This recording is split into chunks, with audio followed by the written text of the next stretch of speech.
Barangay LS 97.1. 97.1. O tayo ay forever. Forever! Forever! Forever! Nakakamanghang isipin at balikan ang mga panahon na hindi na siguro mararanasan ng mga kabataan ngayon.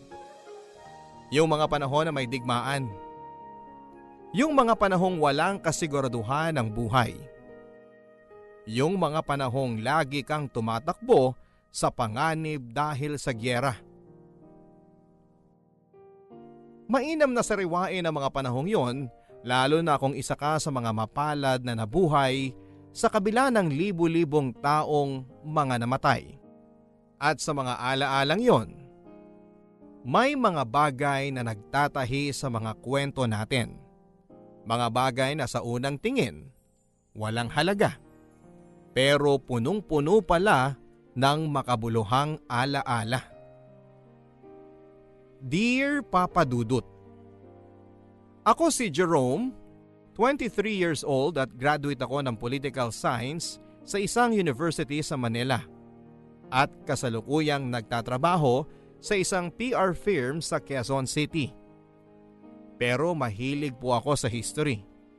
Lalo na yung mga kwento tungkol sa mga magagaling na leaders sa buong mundo.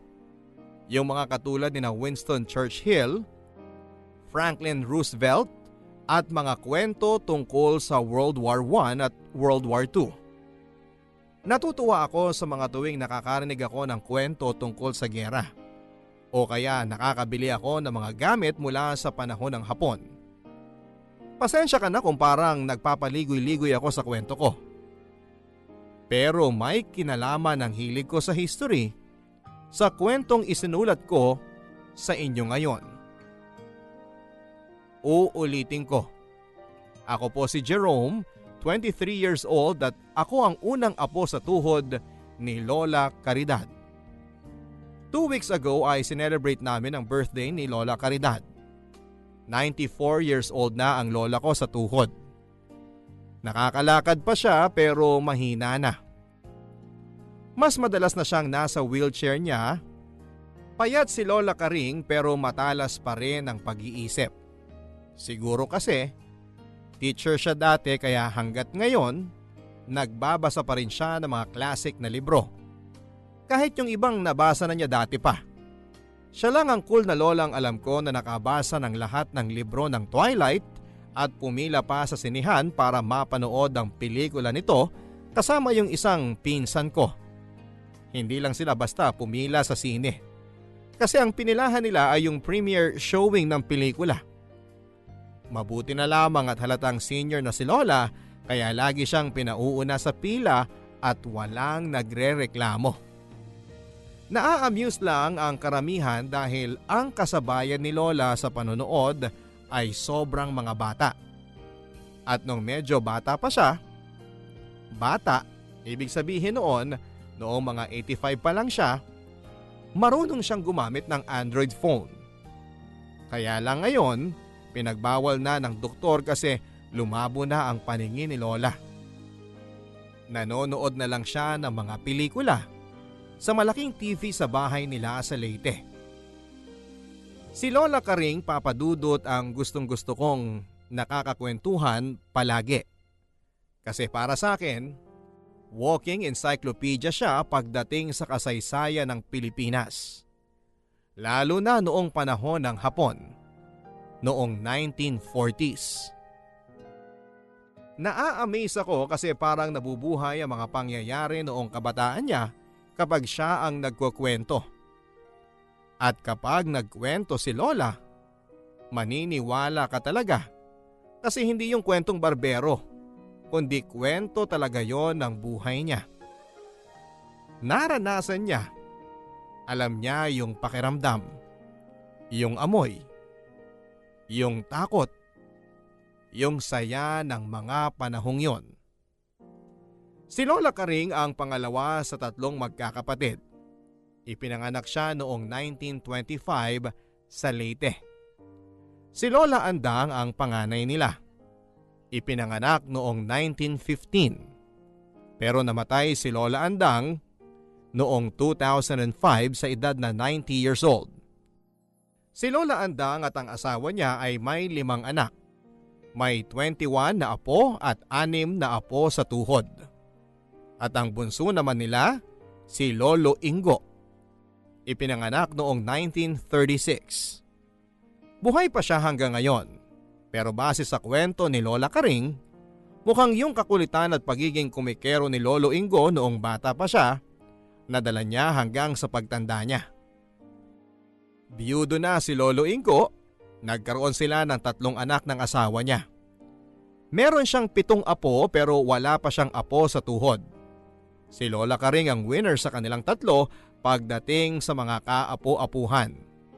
Nagkaroon ng 7 anak si Lola Karing, 24 na apo at 10 apo sa tuhod. Nasabi ko nang ako ang panganay na apo sa tuhod. Yung iba niyang apo sa tuhod ay nag-aaral pa. 28 na si Lola Karing noong napangasawa niya si Lolo Pioning.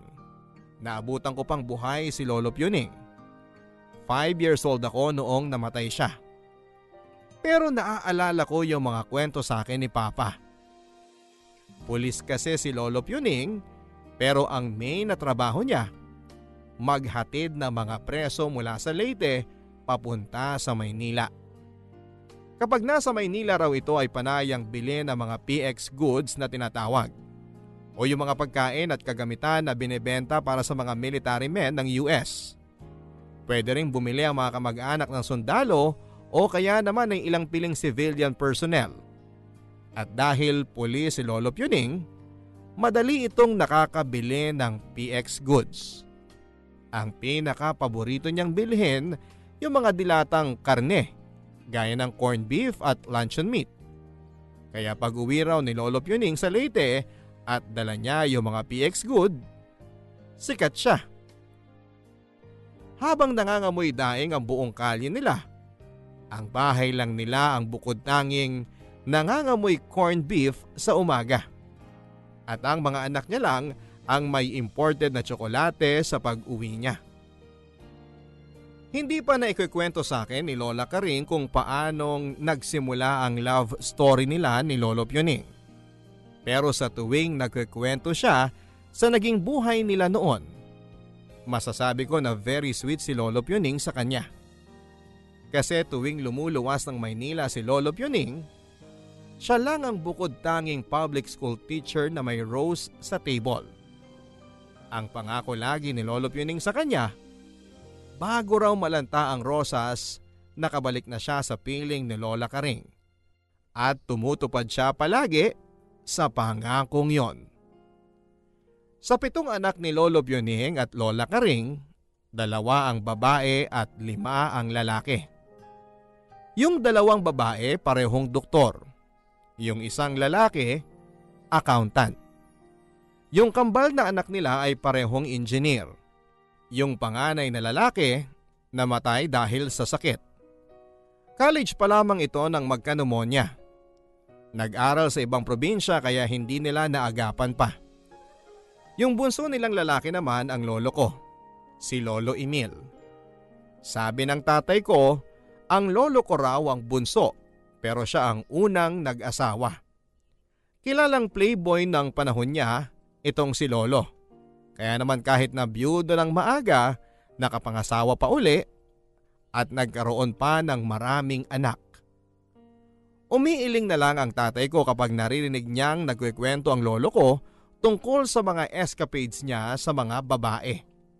Sabay bubulungan ako ng tatay ko na kalahati raw sa mga kwento niya, hindi raw totoo. Pero makinig na lang daw ako at tumango kung kailangang tumango. Tumawa kung kailangang tumawa. In other words, utuin ko na lang daw ang lolo ko para mapasaya ko siya. At ginagawa ko naman. Kasi kapag napapasaya ko siya, sumasaya din ang bulsa ko. Lagi akong nakakabili noon ng burger o kaya naman ay pizza. Papa Dudut, kaya kong itrace ang family tree namin hanggang sa noong panahon ni Rizal. At yung mga picture ng pamilya namin, kabisado ko rin kung sino-sino sila. Sinasabi sa akin ni Lola Karing kung sino-sino ang mga nasa larawan kapag tinitingnan namin ang photo album nila noon. On the side ng kwento lang, bala kong i-digitize lahat ng pictures ng family namin. At yon ang isusunod kong project. Pero may isang bagay sa buhay ni Lola Karing na hanggang ngayon, nananatiling misteryo para sa amin. Isang bagay na minsang napapasama sa mga litrato noong unang panahon at ngayon. Lumang-luma na. Alam mo kung ano yon, Papa Dudut? Isang ordinaryong lata ng biskwit. Happy birthday to you. Happy birthday to you. Happy birthday, happy birthday. Happy birthday to you. Yeah, happy birthday po, Lola Karing. Happy birthday, ate. Happy birthday po. Happy birthday. Naku, salamat. Maraming salamat. Ano, Nay? Anong pakiramdam ng malapit ng maging millennial? Centennial pala. Katulad din nung isang taon, masaya pa rin. Dahil kahit minsan sa isang taon, nagkakatipon-tipon tayo. Nanay naman, hindi lang tayo isang beses isang taon nagkakatipon-tipon. Tuwing anibersaryo ng kamatayan ni tatay, nagkikita tayo. Tuwing anibersaryo ng kasaldo, nagkakasama tayo. Tuwing may birthday sa pamilya, nagkikita tayo. Nauubos ang pension ko kabibili ng regalo sa mga anak at apo eh. Kasi lolo, ang chick boy nyo nung bata kayo. Kaya dumami ang anak nyo. Tsaka malaki naman ang pension nyo eh. 5 dekada kayo nagtrabaho sa gobyerno kaya paisi-isi na lang kayo. Tingnan mo tong batang to. Pati pension ko pinakikialaman.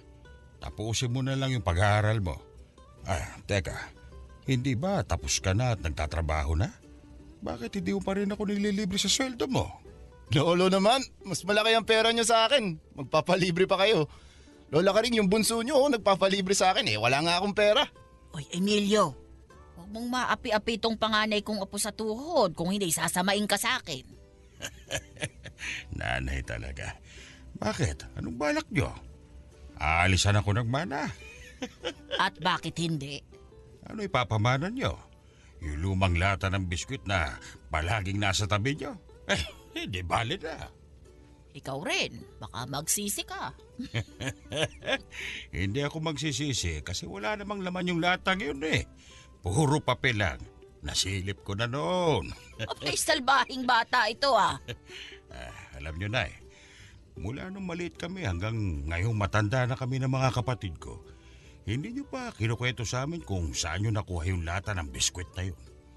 Malalaman nyo rin yun balang araw. Hindi ba, Jerome, apo? Opo, Lola Karing. Ba't may nalalaman pa kayong kindata na? Bahala nga kayo. Happy birthday ulit, nanay, ha? Salamat, bunso.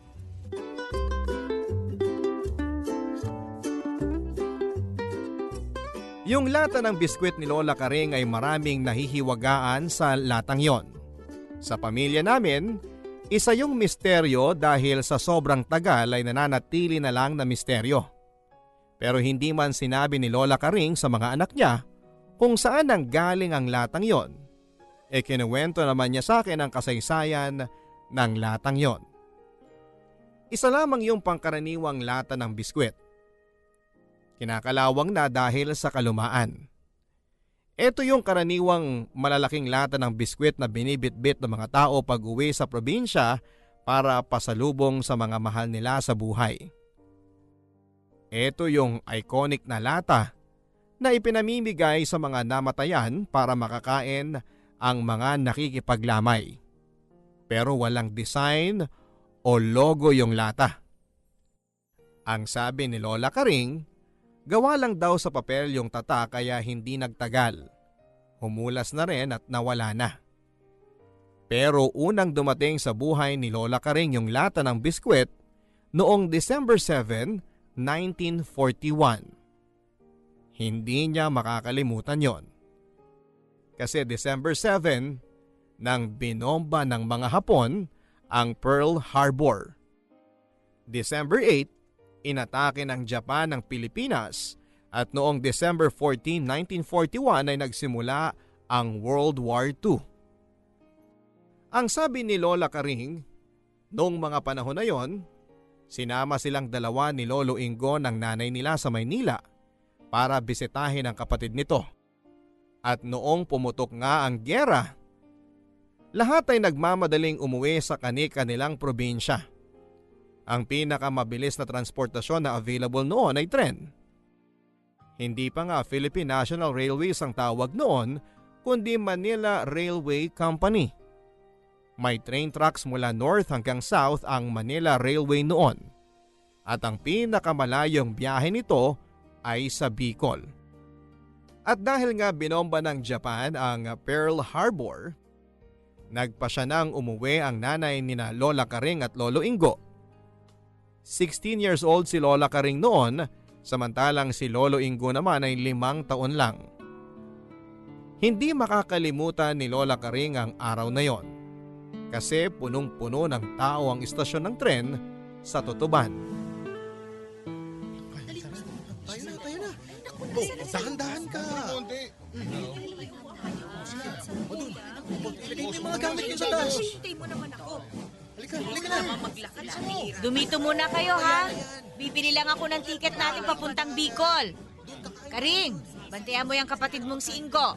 Huwag na malingat ka lang at mawawala yan kagad. Lalo na pag may nakikitang bago. Opo, nanay. Sandali lang ako. Babalik din ako kagad. Ingo, dito ka lang ha. Ate, gutom na ako. Gutom ka na? Ako rin eh. Ay, teka. Biskwit nga pala tong laman nitong inuupuan mong lata. Teka lang ha, bubuksan ko. Kuha tayo ng tig-isa para may laman ng tiyan natin. Penging biskwit! Penging biskwit! Huwag kang maingay. Sige ka, pag maingay ka, kukunin ka ng hapon. O, ito na, kumain ka na. Salamat, ate. Kainin mo na rin tong kinuha kong biskwit para hindi ka magutom. Ingo, huwag kang aalis dito ha. Bantayan mo tong lata ng biskwit natin. Bigay ni na Chang yan. Sisilipin ko lang sandali kung pabalik na si nanay. Huwag kang mag-alala, tanaw naman kita eh. Tayo na. Nasaan niya kaya si nanay? Ayun lang naman ang bilihan ng ticket pero hindi ko siya matanaw. Ilagay mo yung mga gamit niyo sa taas. Ayun si nanay! Nanay! Nanay! Nanay! Oy, Karing! Ito na. Nakabili na ako ng ticket. Ay naku, nagkakagulo na sila doon kasi ang balita, parating na raw ang mga hapon dito sa Maynila. Kaya nagmamadali na ang lahat na makauwi sa kanilang mga probinsya. Naku, mabuti po pala nakabili na tayo ng ticket. Tayo na po. Nasan si Ingo? Iniwan ko lang po sandali sa tabi ng palikuran kumakain ng biskwit. Nakita ko kanina kumakain pa rin. Karing! Naku, nasaan ba ang kapatid mo? Dito ko lang po siya iniwan kanina. Bago ko kayo nakita. Nakita ko pa siyang kumakain eh. Mahabaging Diyos naman. Sinabi ko naman sa'yo, huwag mong iiwan ang kapatid mo. Sa dami ng tao dito, paano natin makikita yon? Hindi ko po sinasadya, nanay. Patawarin niyo ako. Ingo! Ingo! Saan ka na? Ingo! Ingo! Tingnan mo doon sa kabilang tren. Titingnan ko sa banda rito. Magtanong ka na rin sa mga namamahala dito sa Tutuban kung may nakita silang batang lalaki, ha? Magkita tayo dun sa bilihan ng tiket. Naintindihan mo ba ako? Sige na, lakad na, Karing! Opo, nanay! Ingo! Ingo, nasan ka na? Ate! Ate! Ate Karing! Ingo! Naku, salamat sa Diyos, nakita kita! Saan ka ba nagpunta? Nag-alala kami ni nanay sa'yo. Gustong kunin ng isang mama yung lata natin kaya umalis ako dun sa tabi ng palikuran. Dahil sa latang yan, tinakot mo kami ni nanay. Kung kinuha ng mama tong lata ng biskwit natin, wala na tayong pasalubong kay Ate Andang. Huwag mo nang uulitin yun, ha? Oo, ate. Nagutom tuloy-uli ako. Puntahan muna natin si nanay bago ka kumain uli. Mabuti na lang at December 8, 1941 ay nasa Bicol region na sina Lola Karing. Kasi noong December 8, inatake ng Japan ang Pilipinas. At noong January 2, 1941, pagkatapos ideklara na open city ang Manila, inoccupy na ng Japanese forces ang buong city of Manila. Nasa probinsya na noon sina Lola Karing at ang pamilya nila noong sakupin ng Japanese forces ang Maynila. April 1942 nang tuluyang sumuko ang US-Philippine Forces sa Japan at nag-set up ng Council of State ang Japan sa Pilipinas. Ilan sa mga mayayamang pamilya ang nanatiling tapat sa Amerika pero may iilan na pumanig sa Japan kaya nagkaroon ng puppet government na tinatawag ang bansa natin. Sa ilalim ng pamumuno ni Jose P. Laurel. Samantalang sina Manuel Quezon ay nagpunta sa Amerika para magtayo ng government in exile. Si MacArthur naman, pinapunta sa Australia kung saan ay nagsimula siyang magplano ng pagbabalik niya sa Pilipinas. Lahat ng mga balita tungkol sa giyera nakarating sa probinsya ni na Lola Karing ng 2 o 3 araw nang nakakaraan. Lumipas pa ang ilang buwan bago sila nakakita ng mga opisyal ng Hapon sa Leyte na nanirahan sa pampublikong eskwelahan ni na Lola Karing. Nanay! Nanay! Anong sabi ng tatay ninyo? Sabi ni tatay, parating na raw yung mga Hapon dito sa lugar natin. Nasa Tacloban na sila ngayon. Ay, mapaging Diyos! Ano nang gagawin natin ngayon? Sabi ng asawa ko, makita na lang daw tayo sa may paanan ng bundok. Yung tinuro niya sa inyong foxhole, doon muna tayo magtago habang naghihintay tayo kung ano mangyayari. Ay, kung gano'n tayo na! Tawagin mo na yung mga kapatid mo! Tulungan mo ako mag-empake ng mga gamit natin! Bilisan mo! Ingo, kunin mo yung lata ng biskwit natin para may makain tayo sa bundok! Oo, ate! Bilisan ninyo ang kilos! Kaya po pala kanina pa ang patunog nila sa kampana ng simbahan. Halina kayo! Yung ibang mga kapitbahay natin nagsilikas na rin!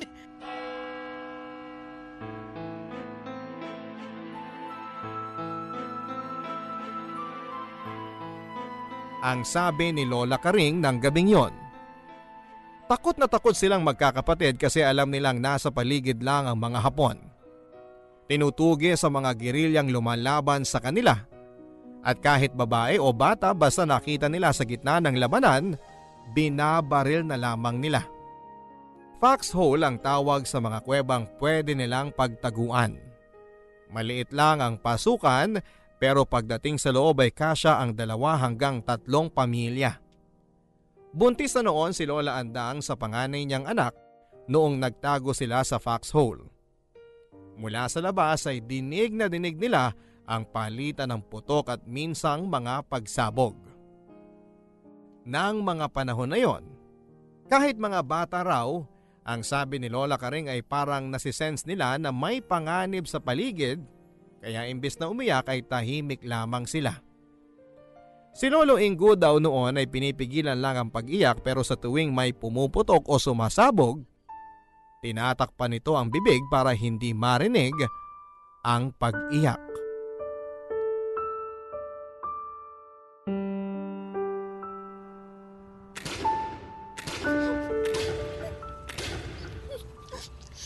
Ingo, huwag kang maingay. Pag narinig ka ng mga Hapon, papatayin nila tayo. Pero hindi ko mapigilan natin. Alam ko na. Akin na yung lata ng biskwit. Bakit? Anong gagawin mo? Basta, akin na. Oh, ayan. Pwede ka nang umiyak hanggat gusto mo. Hindi ka na maririnig ng mga Hapon. Pero huwag masyadong malakas, ha? Salamat, ate. Salbahe ka ka rin. Puro kakalokohan. Ang ingay kasi. Diyos ko, huwag niyo po kami pababayaan. Mahal na Birhen, iligtas niyo po kami. Salamat sa lata ng biskwit ni Lola Karing. Nakatulog si Lolo Ingo habang suot ang lata sa ulo nito at hindi na siya natakot sa mga putok ng baril at bombang sumasabog sa paligid. Pagbalik nila sa bahay nila kinabukasan, nalaman nilang ginawa na palang kampo ng mga Hapon ng public elementary school nila. Sabi ni Lola Karing, maswerte raw sila at mababait ang mga opisyal na Hapon na namalagi sa bayan nila. Hindi raw katulad ng ibang lugar na sapilitang kinukuha ang mga batang babae at ginagawang comfort women or sex slaves ng mga sundalo. Kaya lang, natakot sila para kay Lola Andang kasi pinatawag ito ng commander ng Japanese sa lugar nila. Sinamahan ng nanay nila ang kapatid nilang si Andang para kausapin ang mga Hapon. Nakahinga lang sila ng maluwag nang malaman nila na kaya pala pinatawag ang kapatid nila para maging interpreter ng mga Hapon. Hindi marunong maghapon si Lola Andang pero mahusay siyang mag-Ingles. Pareho sila ni Lola Karing na nagtuturo ng mga bata ng Ingles. Mabuti na lang din daw at hindi nalaman ng commander na girilya ang tatay ni Lola Karing at asawa ni Lola Andang. Kung nalaman yon, siguradong kahit na anong bait ng commander, ipapapatay silang buong mag-anak. Hindi pa nagwawakas doon ang kwento tungkol sa lata ng biskwit ni Lola Karing. Noong 1944, pagdating ng mga puwersang Amerikano sa Palo Leyte, sa pamumuno ni General Douglas MacArthur ay nagsagawa ng parang rescue operation ang mga kasamahang gerilya ng asawa ni Lola Andang. Ingo, asan na yung lata ng biskwit? Bakit ate? Basta ibigay mo sa akin, lalagyan ko ng bagoong. Ano? Eh di mamamaho yung lata. Ang ingay mo. Basta ibigay mo sa akin. Dito nagtatago yung mga kasamahang gerilya ni tatay sa ilalim ng bahay natin. Ilalagay ko yung lata sa labas ng pinagtataguan nila para pag naamoy ng mga Hapon, hindi sila lalapit doon. Ang huhusay ng ate ko. Kaya bilisan mo na. Magpadali ka. Maya-maya lang darating na dito yung mga Hapon. Oo ate. Nang gabing yon, nakaligtas ang 5 kasamahang gerilya ng tatay nila sa tulong ng isang lata ng biskwit na nilagyan ng bagoong nila Lola Karing. Tawa ng tawa si Lola Karing nang ikwento niya sa akin yon. Ni hindi raw lumapit ang mga Hapon doon sa lata. Agad silang tumakbo sa kabilang direksyon para maghanap. Late 1944, naganap ang Battle of Leyte Gulf kung saan ay natalo ang mga Hapon.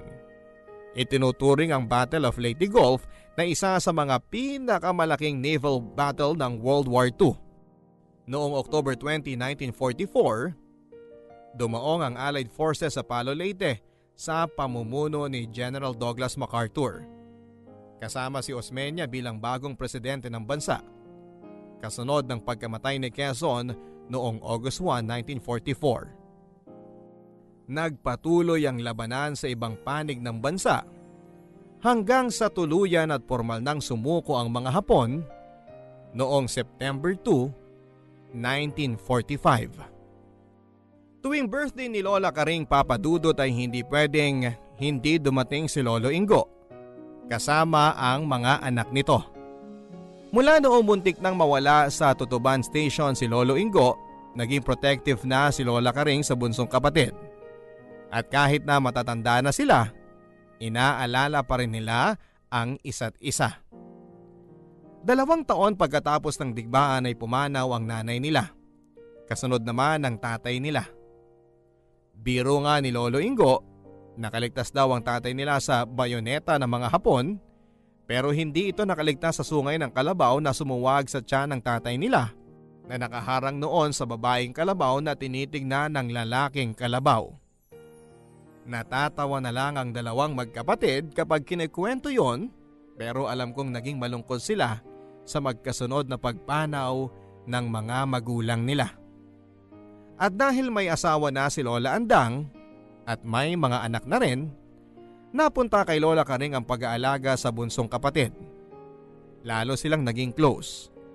Tuwing may mga assignments sa school si Lolo Ingo, si Lola Karing daw ang tumutulong sa kanya.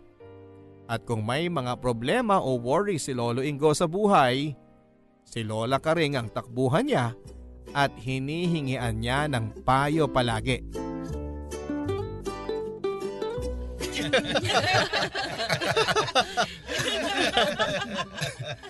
Lola Karing, tinan mo kung sino dumating, oh.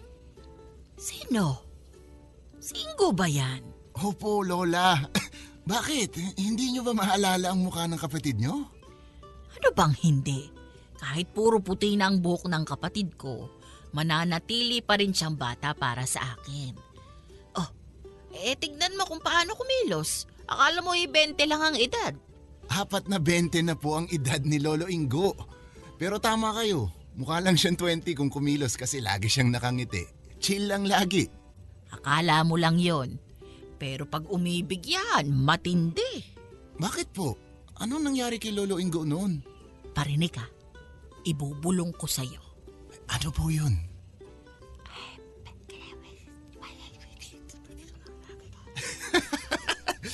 Talaga po, Lola? Oo, mamatay man ako kahit malapit na. Nakakatawa naman yun. Ate Karing, ako na naman bang ibinibida mo sa apo mo sa tuhod? Abayan nung masama, hindi naman kasinungalingan ang kinukwento ko. Anong kinukwento mo? Yung tungkol sa mga ginagawa natin nung bata pa tayo. Kung paano natin ginugulangan yung mga kalaro ko para akong manalo sa taguan. Bakit naman tatawa ng malakas si Jerome kung yun lang ang kinuwento ko? Ate Karing talaga.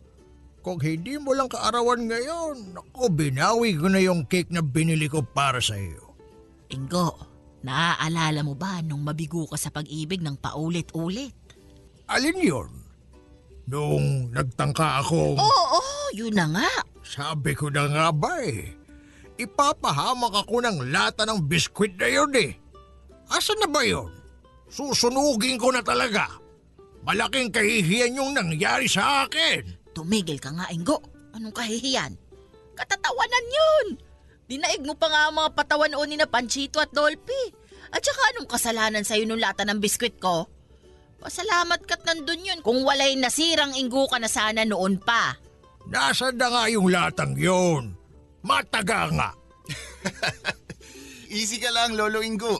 Puso mo, sige ka. Hindi ka na aabot ng 90 pag hindi ka mag-relax. Kalma lang.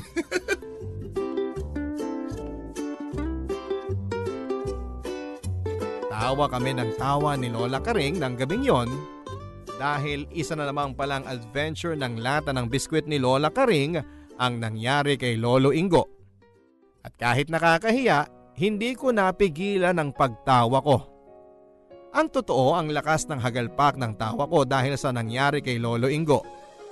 Si Lolo Ingo noong nagbinata, ang sabi ni Lola Karing ay marubdob daw kung magmahal. Ang ibig sabihin ay dinaramdam talaga pag hindi siya sinasagot ng nililigawan niya. Pogi naman si Lolo Ingo kaya lang 5 feet lang ang taas. Ang hilig pa namang manligaw ng mga babaeng matangkad sa kanya. Ang sabi ni Lolo Ingo, para daw sa improvement ng race. Kaya lang yung mga babaeng napupusuan niya, ayaw na magsimula sa kanila ang pagbabago ng kapalaran ng lahi ni Lolo Ingo. Sa madaling salita, ayaw sa kanya. 5 babae muna ang niligawan niya at pinagpahayagan niya ng pag-ibig bago niya napangasawa si Lola Ingracia. Kaso sa tuwing nababasted si Lolo Ingo, patindi ng patindi ang pagdadalamhati niya. Pagdating sa ika-5 busted, tinangka ni Lolo Ingo na magpakamatay. Pero imbis na matakot, muntik na raw mamatay sa kakatawa si Lola Karing. Kagagaling lang daw ni Lolo Ingo sa niligawan niyang nambasted sa kanya ng araw na yon. Malungkot na malungkot itong dumating sa bahay ni Lola Karing.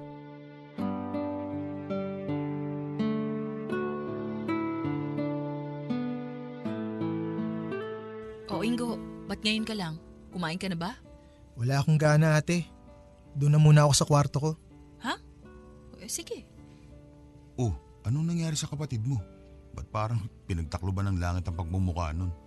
Huwag kang maingay. Nalaman ko kina ate na binasted na naman ng babaeng nililigawan niya si Ingo. Paano naman siya sasagutin ang mga babaeng pinipili niya matatangkad? Pwedeng gawin tungkod ang ulo niya kapag kasama niya naglalakad yung babae. Ikaw naman, miserable na nga yung tao, nagagawa mo pang pagtawanan. Pasensya ka na, Karing. Pero bata pa naman ang kapatid mo at marami pang babae sa mundo. Kaya hindi siya dapat malungkot o kaya mag-isip na magpapakamatay siya. Ah! Aray! Aray ko! Ate! Ate Karing! Uy, boses ni Ingo yun ah. Yuring, magmadali ka. Puntahan mo sa taas kung anong nangyayari doon. Oo! Ingo! Anong ginawa mo? Bakit Yuring? Anong nangyari? Itong kapatid mo! Nagtangka magpakamatay! Ano? Ingo! Ano ka ba naman? Pinasted ka lang na babae? Gusto mo nang magpakamatay? Anong nangyari sa'yo? Nakakatawa ka naman, Ingo. Alam mo namang mahina na tong biga ng kisame. Dito pa tinali yung kumot ay pinulupot mo sa leeg mo. Tapos, dinamay mo pa yung lata ng biskwit ng ate mo para gawing tungtungan. Sinubukan ko lang naman kung anong pakiramdam pero wala naman talaga akong balak magpakamatay. Maraming babae sa mundo. Bakit ako magpapakamatay dahil lang sa isa? Kasi panlimang babae na yung bumasted sa'yo. Ingo naman. Buti na lang, pinuno ko ng bagoong isda itong lata ng biskwit ko. Kaya hindi mo natabig nung tungtungan mo. Naku, kung nagkataon. Hindi nga ako namatay. Mamamatay naman ako sa baho. Pumasok ang paa ko sa bagoong na binili mo. Kasi hindi nakatakip ng maayos. Nung sinipa ako ng paa ko, bumigay yung bigas sa taas at natumba yung lata ng bagoong. Kaya ngayon, hindi ka lang mabaho. Nabulukan ka pa. Mabuti na lang hindi tumama sa pamakuha ng ulo mo. Kung hindi, butas ang bumbunan mo. Ate, O bakit? atin-atin na lang to ha. Huwag mo nang ikwento sa iba. Depende. Pag inulit mo pa, ikukwento ko sa lahat ng babaeng nililigawan mo para mapahiya ka. Huwag mo nang uulitin yun ha.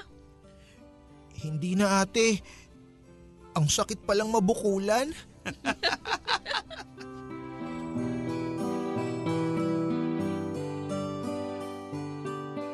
Nakakatuwang isipin na sa dami ng adventures nilang magkakapatid sa lata ng biskwit ni Lola Karing, nananatiling bata ang puso at isipan nilang magkakapatid. Sa edad na 82 at 93 ay naa-amaze pa rin ako na makita silang masaya at buhay sa kabila ng kanilang katandaan. Nasa Maynila ako nang tumama sa bansa natin ang bagyong Yolanda. November 2013 yon. Alalang-alala ako kina Lola Karing at sa mga anak niya nang tumama ang bagyo sa Leyte at nakita ko sa TV ang devastation na ginawa nito sa probinsyang kinalakhan ko.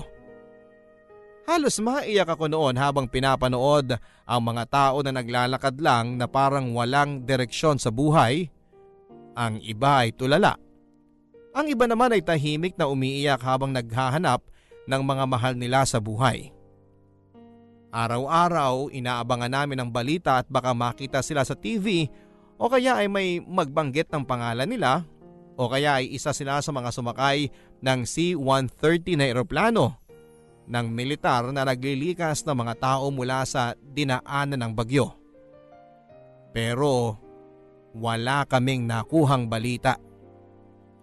5 araw pa ang lumipas bago namin nakontak ang mga tao sa Palo at nalaman naming ligtas sila. Napakrus na lamang ako at nagpasalamat na kahit dinaanan ng super typhoon ng Lola Karing ko, nananatili pa rin siyang nakatayo at hindi nabuwal. After 5 weeks ay nagpunta ako sa bayan nila. At kitang-kita pa rin ang pinsalang dinulot ng bagyong Yolanda. May mga paisa-isang bangkay pa rin sa gilid ng kalsada. Pero unti-unti nang nakakabangon ang mga tao doon. Pagkatapos ng nangyaring dilubyo ay nakita ko ang maraming bansang tumulong para makabangong muli ang Leyte. Habang pinapanood ko ang sama-samang pagtutulungang nagaganap sa paligid ko, naisip ko na siguro ay may pag-asa pang mundong ito. Marami pa ring nagkalat na kabutihan sa puso ng mga tao. Pagdating sa bahay ni Lola Karing ay kinumusta ko kaagad si Lola. Tinanong ko kung natakot siya. Ang sabi niya ay hindi raw kasi nakita niya si Lolo Pioning na umalalay sa kanya kahit malakas ang hangin at pinaupo siya sa lumang lata ng biskwit habang humahagupit ang bagyo. Lola Karing! Nasaan ka? Apo! Nandito ako! Anong ginagawa niyo dito sa tabi ng pader? Baka mabagsakan kayo na kisame! Hindi, Apo. Ligtas ako dito. Dito ako pinaupo ng lolo Pioning mo. Ano? Naku, Lola! Ano ba sinasabi niyo? Nagdidilubyo na kung ano-ano pa sinasabi niyo! Halina kayo! Dito na kayo sa baba! Hindi gaano mataas ang tubig sa loob ng bahay kasi mataas ang lugar natin! Huwag na kayo dyan sa second floor! At baka mabagsakan pa kayo na kung ano-ano lumilipad sa labas! Ay! Huwag mong iwan yung lata ko ng biskwit! Hayaan nyo na yan! Babalikan ko na lang pag naibaba ko na kayo! Eh, pero kailangan ko yung lata ko! Ay! Teka, kukunin ko! Ito na po, nakuha ko na. Lola Karing, kumapit ka mabuti ha. Papasanin kita sa likod habang pababatay ng hagdan. Naku, baka hindi mo ako kayanin. Ay, sa payat yung yan, imposibleng hindi ko kayo makayang pasanin. Sige na po, pasan na para makalis na tayo dito sa taas. Eh, sige, Apo.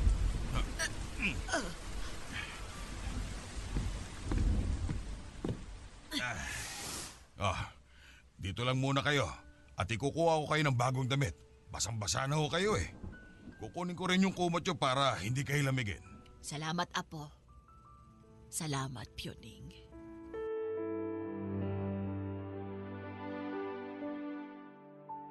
Ang sabi ni Lola Karing, nasa itaas na kwarto daw siya noong dumating ang bagyo.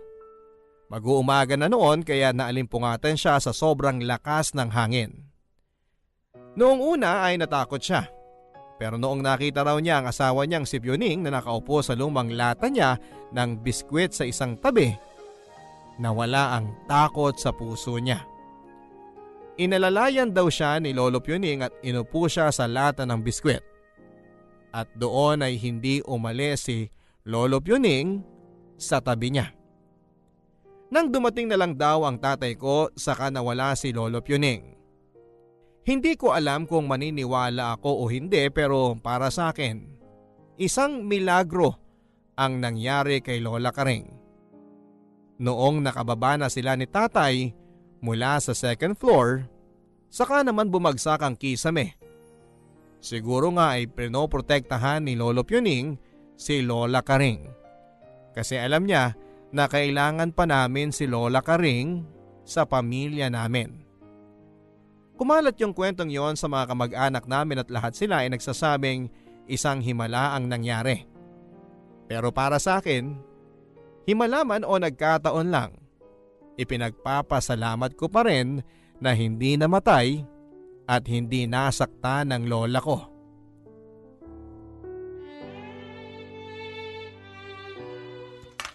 Jerome, Apo, parinig ka nga sandali. Ano po yun, Lola Karing? Ipapakita ko sa iyo ang laman nitong mahiwagang lata ko na matagal nang pinagdidiskusyonan sa pamilya natin. Seryoso kayo, Lola Karing? Ipapakita niyo sa akin? Pakiramdam ko kasi, dapat iba na ang nagtatago ng laman nitong lata. Ay, ayoko Lola. Baka mamaya nagpapaalam ka na kaya ibinibilin mo sa akin yung laman ng lata. May siraulong bata ito ah. Gusto mo na ba akong mamatay? Ayoko po. Gusto ko lang na may iba nang magtago para maipasa mo sa mga magiging anak mo't apo ang kwento ng pamilya natin. Dahil sa hilig mo sa kasaysayan, alam kong pahahalagahan mo ang mga nilalaman nitong lata. Bakit po, Lola Karing? May ginto ba sa loob niyan? Higit pa sa ginto kung tutuusin. Dahil ang laman nito, mga karanasan namin sa buhay na nagpatibay sa amin. At dalangin ko na sana, hindi nyo maranasan ang mga naranasan namin noong araw, noong panahon ng hapon. Pero iniisip ko, kung hindi nangyari yon, hindi kami magiging mabuting halimbawa sa inyong mga kabataan kung ano ang mga bagay na dapat nating pinahahalagahan bilang mga tao. Nang binuksan ni Lola Karing ang laman ng lata, para akong batang paslit na binigyan ng maraming candy sa dami ng kasaysayang nakapaloob sa latang yon. Nandun ang mga larawan ng mga yumao nilang kaanak. Nakita ko rin ang itsura ng nanay nila Lola Karing.